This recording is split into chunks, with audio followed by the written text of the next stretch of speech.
$10 million. This is a whole lot of money. If I just put it in my pocket and run away, I could pay for the best doctors in the world. He would never have to eat soaked or bread again. He'd live. We would never suffer again. Single second. A piece of paper with the words $10 million written across it. For a billionaire, it might just be another business transaction. But for a girl starving on the streets, a girl who cannot even afford a cup of clean water or medicine for her dying brother, that piece of paper is a matter of life and death. Before we dive into this deeply touching story, folks, please do me a quick favor. Drop a comment below telling us which country you are watching from. We love reading your comments. Also, please hit that subscribe button, turn on the notification bell, and give this video a thumbs up so you never miss another life-changing story from us. If you found a check worth $10 million belonging to a man who already had everything, what would you do? Would the hunger in your stomach force you to keep it? Or would you do the right thing even if it meant returning to a life of pain and misery? In today's story, a poor, rejected maid faces this exact test. But what the billionaire owner does when he finds out the truth will leave you completely speechless. Are you ready? Let's begin. Amara was a girl who knew nothing but sorrow. She was only 21 years old, but her eyes held the pain of an old woman who had suffered for a lifetime. She had no father, no mother, no uncles or aunties to call for help. When her parents passed away in a tragic bus accident 3 years ago, they left her with nothing but a crumbling, leaky shack in the poorest slum of the city, and her little brother, Chinedu. Chinedu was only 7 years old, and he was born with a severe heart condition. He was weak, frail, and spent most of his days lying on a thin, torn mattress on the cold cement floor. Every morning, "Chinedu, my baby, wake up. It's time to eat," she said with a forced smile. The little boy opened his tired eyes. He looked at the bread, then looked at his sister's empty hands. "Amara, what about you? Are you not going to eat?" Amara's stomach growled loudly, a painful twist of hunger, but she shook her head and smiled brighter.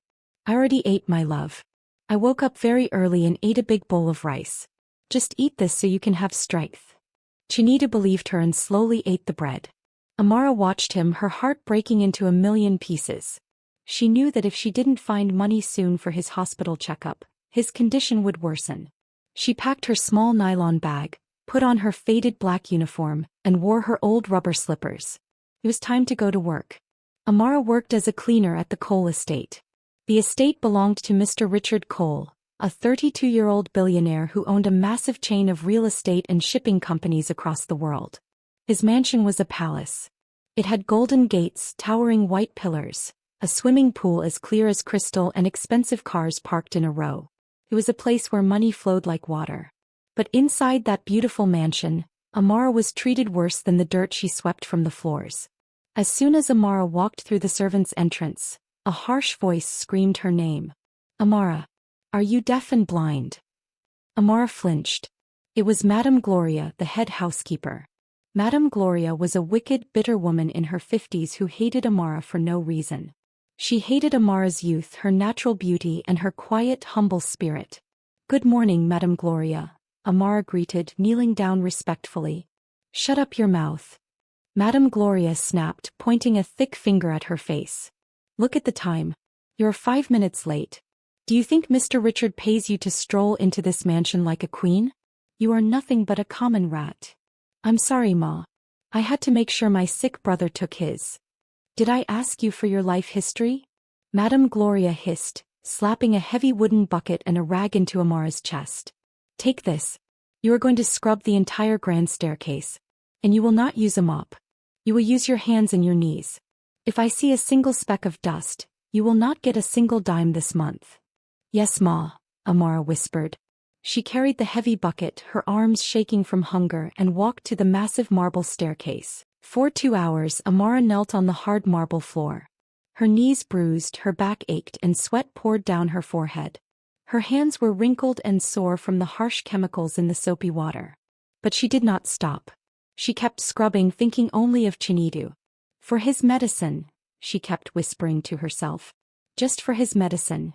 Suddenly, the grand front doors swung open. In walked Isabella. Isabella was Mr. Richard Cole's fiancée. She was a stunningly beautiful woman, always dressed in the latest foreign designer clothes, carrying handbags that cost more than a normal person would earn in a lifetime. But her heart was black. She did not love Richard. She loved his bank accounts, his private jets, and his status. She was arrogant, greedy, and looked down on anyone who did not wear a diamond ring. Isabella strutted inside, her sharp red high heels clicking loudly against the floor. She held a cup of expensive iced coffee in her hand. As she approached the stairs, she saw Amara kneeling on the floor, scrubbing. A wicked smile formed on Isabella's lips. Instead of walking around Amara, Isabella deliberately walked right toward her. As she passed by, she slightly tilted her cup. Fush! The dark, sticky iced coffee poured directly onto the freshly cleaned white marble, splashing all over Amara's face and faded uniform. Amara gasped in shock, wiping her eyes. "Oh, look what you made me do," Isabella said coldly, not sounding sorry at all. I didn't do anything, Ma. I was just kneeling," Amara said, her voice shaking. Isabella's eyes narrowed. "Are you talking back to me? You dirty little maid. You were in my way. You blocked my path with your miserable presence." Isabella looked down at Amara with pure disgust. "Clean it up. And you better make it shine, or I will personally tell Richard to throw you out into the gutters where you belong." Isabella hissed loudly and swayed her hips as she walked up the stairs, leaving Amara humiliated, soaked in coffee and crying silently. Amara dipped her rag into the water and began to scrub all over again. Why are people so cruel? She thought. Why does wealth make people so blind to the pain of others? Upstairs, in the master wing of the mansion, he was surrounded by fake friends, business partners who wanted to steal from him, and a fiancée he was slowly beginning to realize only cared about his wallet. Just the night before, Isabella had demanded a brand new sports car for her birthday, throwing a massive tantrum when he suggested they donate some money to an orphanage instead. Richard was tired. He just wanted something real. Someone with a true heart. Currently, Richard was working on the biggest business deal of his life. A massive corporate merger that required an immediate security deposit. On his grand mahogany desk lay a specialized, highly secure bank check. It was a bearer check, meaning whoever held it could cash it into a secure corporate account. The amount written on it was staggering. $10 million. Richard had just signed it when his phone rang. It was his lawyer, demanding he come to the corporate office immediately for an emergency signature on the contract papers. "I'm on my way," Richard said urgently. He stood up so fast that he bumped the edge of his desk. He grabbed his suit jacket and rushed out of the study, completely forgetting to put the $10 million check inside the safe. He left it sitting right there on the edge of the desk. The window in the study was slightly open and a soft breeze blew into the room. The check fluttered, lifted into the air and drifted silently down to the floor, landing perfectly out of sight beneath a large leather sofa. Richard locked the door behind him, entirely unaware of the massive mistake he had just made. Later that afternoon, Madame Gloria was inspecting the hallways. She noticed Richard had left for the office. She also noticed the study door was slightly ajar. Richard had been in such a rush he hadn't pulled it shut properly. A wicked idea entered Madame Gloria's mind. She hated Amara and wanted her fired today. She knew that entering the master's study was highly forbidden. If Richard found a maid in there, especially one as low as Amara, he would sack her immediately, maybe even have her arrested for trespassing. "Amara!" Madame Gloria shouted from the top of the stairs. Amara, completely exhausted and practically limping, hurried up the stairs. "Yes, Madame Gloria?" "The master's study needs cleaning," Madame Gloria lied with a straight face. He left the door open and ordered that it must be spotless before he returns. "Go inside, sweep, dust the shelves and mop the floor. And be quick about it." Amara hesitated. "But Ma, we are never allowed inside the master's study. Mr. Richard gave strict orders." "Are you the one to tell me my job?" Madame Gloria roared, raising her hand as if to strike the poor girl. "I am the head housekeeper. You take orders from me. If you don't go in there and clean it right now, pack your bags and never come back." Terrified of losing the only money that could keep her brother alive, Amara nodded quickly. "I'm sorry, Ma. I will do it." Amara pushed open the heavy wooden door of the study. It was a beautiful room filled with thousands of books, expensive paintings and the scent of rich cologne. Amara moved carefully. She didn't want to touch anything she wasn't supposed to. She swept the floor quietly, then took her dusting cloth to clean the baseboards. As she knelt down near the large leather sofa, her eyes caught something white underneath it. Amara reached her small rough hand under the sofa and pulled it out. It was a crisp, thick piece of paper with the logo of an international bank. Amara stood up and looked at it. She knew how to read. She had finished high school before poverty forced her to stop her education. She looked at the numbers printed on the paper. Followed by a 0. Then another 0. And another. And another. Her breath caught in her throat. She rubbed her eyes, thinking her hunger was making her see things. She looked closer. $10,000,000 pay to the bearer. Signed Richard Cole. Amara's heart began to beat so fast it felt like it would explode out of her chest. $10 million. She didn't even know how to calculate that kind of money. It was more wealth than everyone in her entire slum combined would see in 10 lifetimes. Her hands began to shake violently. The check was light, but it felt heavier than a mountain in her hands. Suddenly her mind flashed to Chinedu. She remembered his weak, pale face this morning. She remembered the doctor's words. If he doesn't get the heart surgery within 3 months, his body will give up. She remembered the landlord threatening to throw them out into the rain next week. If I take this, a voice whispers in her head, if I just put it in my pocket and run away, I could take Chinedu abroad. I could pay for the best doctors in the world. He would never have to eat soaked dry bread again. He would live. We would never suffer again.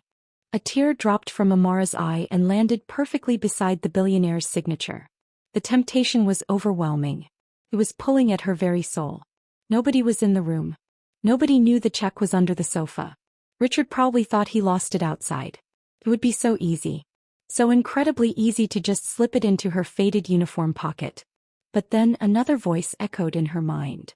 It was the soft, warm voice of her late mother. "Amara, my daughter. Money is good, but a clean conscience is a crown. Never take what does not belong to you. Even in the darkest night, God is watching. Let your integrity be your wealth." Amara squeezed her eyes shut. She sobbed quietly into the empty room. "I'm sorry, Chinedu," she whispered, her voice cracking with pain. "I want to save you. But I cannot save you with stolen money. I cannot build our peace on someone else's sweat. God will provide another way."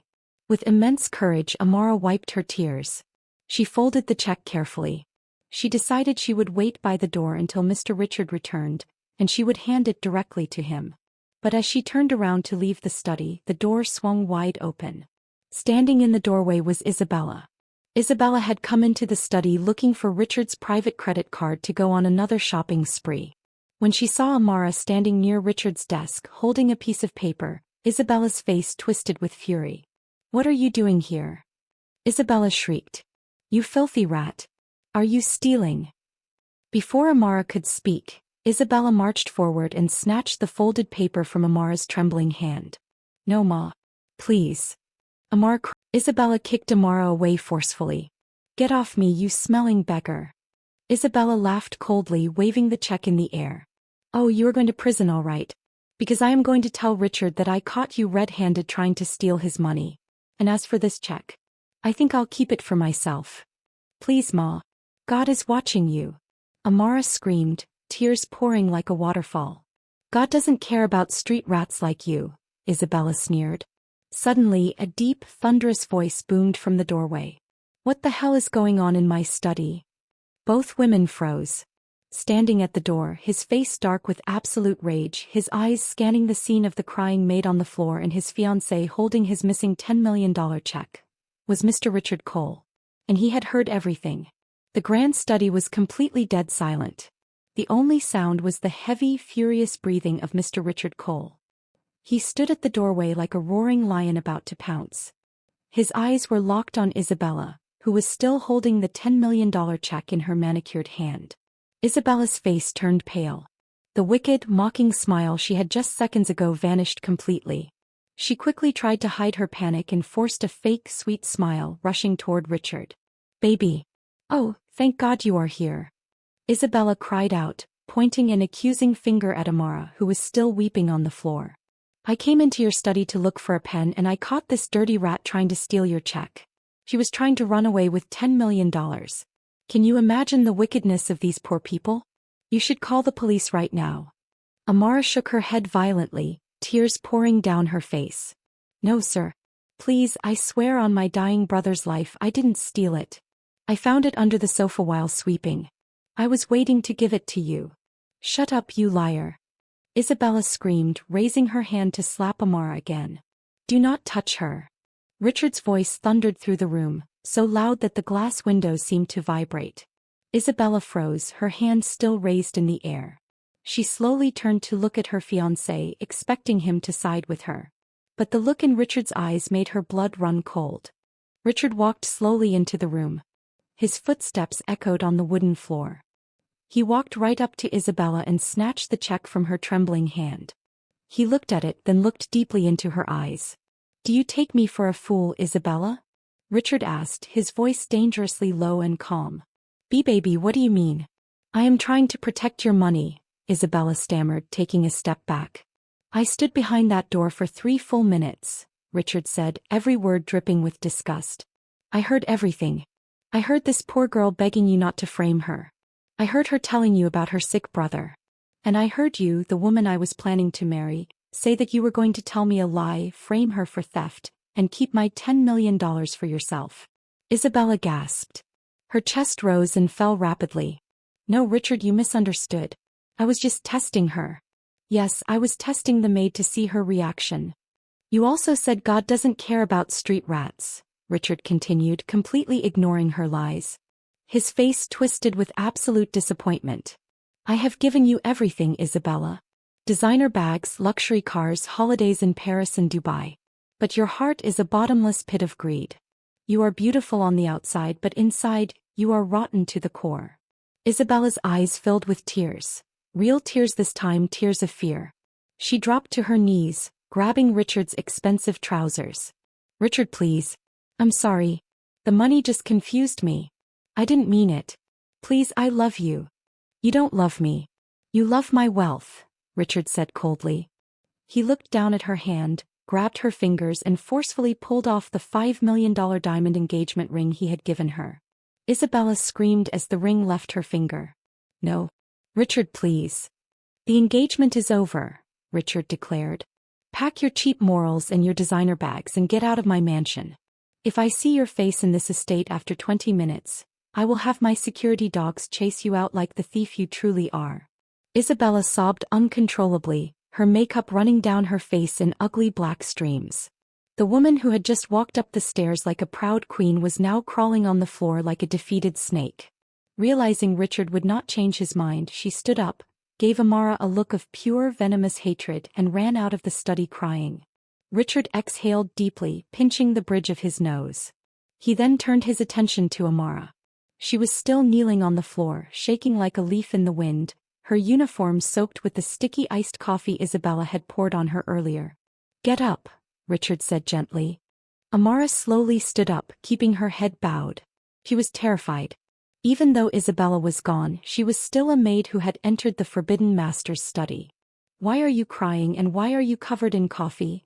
Richard asked, his tone softening. Madam Isabella poured it on me downstairs, sir, Amara whispered, sniffing. I'm sorry I entered your study. I know it is a forbidden zone. Please don't arrest me. Richard frowned. If you know it's forbidden, why did you come in here?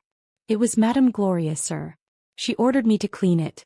She said if I didn't mop the floor and dust the shelves, she would sack me today. I couldn't lose this job, sir. I need the money for my brother's medicine. He is dying. Amara broke down into fresh tears, covering her face with her rough, bruised hands. Richard's jaw tightened. Madame Gloria ordered you to enter my private study? Yes, sir. Richard picked up the intercom on his desk and pressed a button. Security, bring Madame Gloria to my study immediately. Less than a minute later, Madame Gloria marched into the study. She had a confident smirk on her face, believing Richard had found Amara inside and was about to throw the girl in jail. You called me, sir? Madame Gloria said, bowing respectfully. Then she glared at Amara. Look at this useless rat. Sir, I have warned her severally to stay away from your private wing, but she is stubborn and a thief. Please, let me call the police to take her away. Richard stared at the older woman. Did you order her to clean this room, Gloria? Madame Gloria's heart skipped a beat, but she quickly shook her head. Me? Order a common cleaner into your sacred study? God forbid, sir. He is lying. She sneaked in here to steal. Richard calmly reached over to his laptop, tapped a few keys and turned the screen around. It was the live feed from the hidden CCTV cameras in the hallway. The footage clearly showed Madame Gloria standing at the top of the stairs, screaming at Amara, pointing to the study and forcing her inside. Madame Gloria's mouth opened wide. She started sweating instantly. "Sir, I can explain. I just wanted the place to be neat for you." "You wanted to set her up," Richard interrupted, his voice like ice. "You knew the rule. Anyone caught in my study is fired. You hated this poor girl so much that you tried to destroy her source of livelihood. You're wicked, Gloria. Truly wicked." Madame Gloria fell to her knees heavily. "Please, Mr. Richard. I have served you for 5 years. Have mercy. It's the devil that pushed me." "The devil is sitting right inside your heart," Richard replied bluntly. "You're fired. Effective immediately. You will not receive a single dime for this month's salary." "Security." 2 massive security guards stepped into the room. "Escort this woman out of my property. Now," Richard ordered. Madame Gloria wailed and screamed, rolling on the floor, but the guards dragged her out of the study without an ounce of pity. Karma had caught up with her in the blink of an eye. Once the room was quiet again, Richard turned back to Amara. He looked at the $10 million check in his hand, and then he looked at the fragile, shivering girl standing before him. "You saw the amount on this paper," Richard said quietly. "Yes, sir," Amara whispered. "You knew it was a bearer check. You knew you could have walked into the bank, cashed it and disappeared. You would never have to sweep the floor again. You could have bought a mansion bigger than mine." Richard stepped closer, his eyes searching her soul. "Why didn't you take it?" Amara looked up, her large, tear-filled eyes meeting the billionaire's gaze. "Because it is not my sweat, sir. My mother told me before she died that a clean conscience is better than stolen wealth. If I took your money to save my brother, God would never bless his healing. I would rather die in poverty than live as a thief." Richard was completely stunned. He had negotiated with presidents, dined with kings and done business with the smartest men in the world. But he had never, in his 32 years of life, seen a heart as pure, as honest, and as beautiful as the one beating inside this poor cleaner. "You mentioned your brother," Richard said softly. "What is wrong with him?" "He has a hole in his heart, sir," Amara sobbed, the pain of her reality rushing back. "He needs surgery. The landlord wants to throw us out next week. We have not eaten a proper meal in 3 days. Today I soaked dry bread in water just to keep him breathing. I'm so scared, sir. I am so scared he will close his eyes and never wake up." Richard felt a heavy lump form in his throat. This girl was starving, facing eviction, watching her brother die slowly, and yet, she held $10 million in her hand and chose honesty. "Where do you live?" Richard asked. "In the Makoko slums, sir." Richard grabbed his car keys from the desk. "Come with me." Amara blinked, confused and terrified. "Sir? Are you taking me to the police station?" "No, Amara," Richard said, his voice softer than it had ever been. "Take me to your brother." Minutes later, the heavy golden gates of the coal estate opened, and a sleek black Rolls-Royce glided out into the streets of the city. Amara sat in the back seat next to Richard. She felt incredibly out of place. Her uniform was still stained with coffee, and her rubber slippers left dust on the luxurious custom carpets of the car. She tried to make herself as small as possible, shrinking into the corner of the door. But Richard didn't care about the dirt. He kept looking at her, amazed by her spirit. As the car drove further away from the wealthy areas of the city, the scenery began to change. The tall glass buildings turned into crumbling concrete walls. The smooth tarred roads turned into bumpy, muddy paths filled with potholes. The air smelled of open gutters and burning firewood. When the Rolls-Royce finally pulled into the Makoko slum, the entire neighborhood stopped what they were doing. People selling roasted plantains by the roadside stared in pure shock. Children running half-naked in the dirt stopped and pointed. A car this expensive had never been seen in their area before. "Stop here, driver," Amara said shyly. "The car cannot pass through the narrow path. We have to walk." Richard stepped out of the luxury vehicle. His expensive Italian shoes immediately sank into the muddy, dirty water of the slum. His driver tried to hold an umbrella over him, but Richard waved him away. "Lead the way, Amara," Richard said. Amara walked quickly, her head bowed in shame as she led the billionaire through the smelly, cramped alleys. People whispered as they passed. Finally, they reached a tiny, broken-down wooden shack with a rusted zinc roof. Amara pushed the weak wooden door open. "Chinedu? Baby, I'm back." Richard stepped into the room and what he saw broke him. The room was smaller than his walk-in closet. There was no electricity, just a small kerosene lantern giving off a weak yellow light. The roof had holes in it and a bucket was placed on the floor to catch dripping rainwater. In the corner of the room, lying on a flat, torn mattress, was a little boy,